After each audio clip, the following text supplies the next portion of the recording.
of fear, raise our hands in the air, screaming, we are still here.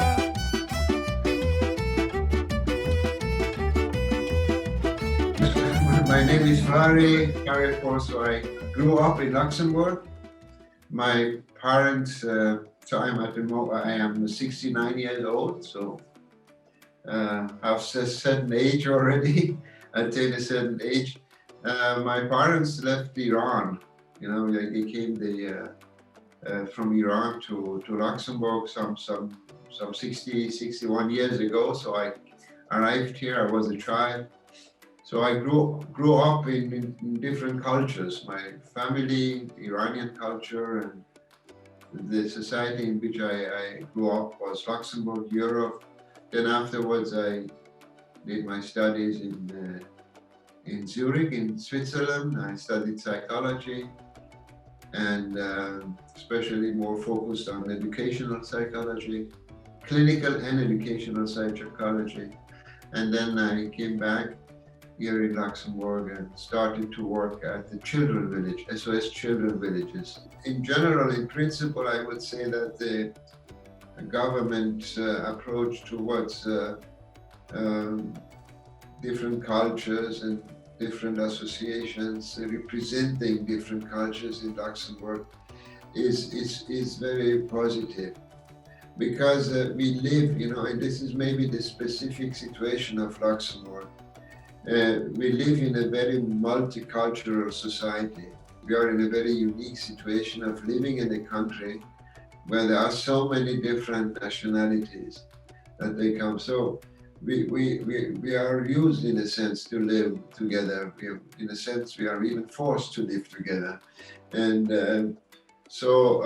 and we learn a lot from each other. This is really something very positive about Luxembourg. And the Luxembourgish government, knowing that, also, of course, supports this diversity. People are also worried, and about not only about their own health, but they are also worried about the health of others, especially old people. Old people feel very alone and isolated. Many problems that we have especially in European societies, I realized, because I've been also in Africa, and the situation there is totally different in that respect, in that context. But here in Europe, this is one of the problems, that people then at a certain age, they start to really suffer psychologically. We have a lot of depressions. We have, as a psychologist, I can tell you that. We are a very materialistic and very individualistic society. So everybody looks after himself, and our attention is more focused on material wealth. In this type of societies, the help we can give to each other is not material help. So in that sense, we shouldn't go and ask these old people around us, living around us, how can I materially help you? The help and assistance that is needed here is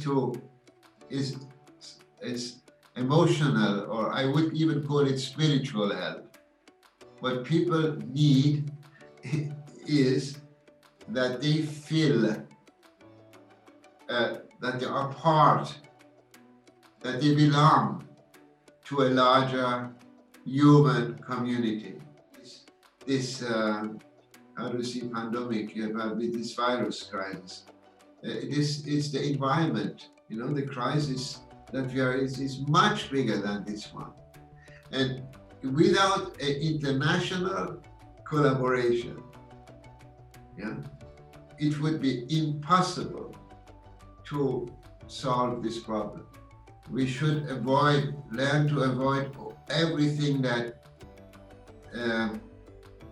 separates us from each other, to overcome all kind of prejudices that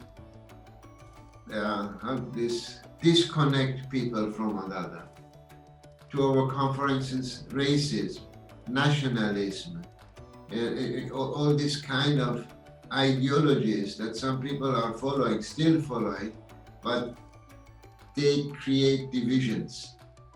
So my picture of humanity is that we are all members of one family united, and that we need all each other, and sometimes I need more the help of the other one and the other one will help me, and sometimes the other one needs my support and my help and I have to help him, and that this is the way that people should collaborate and communicate together.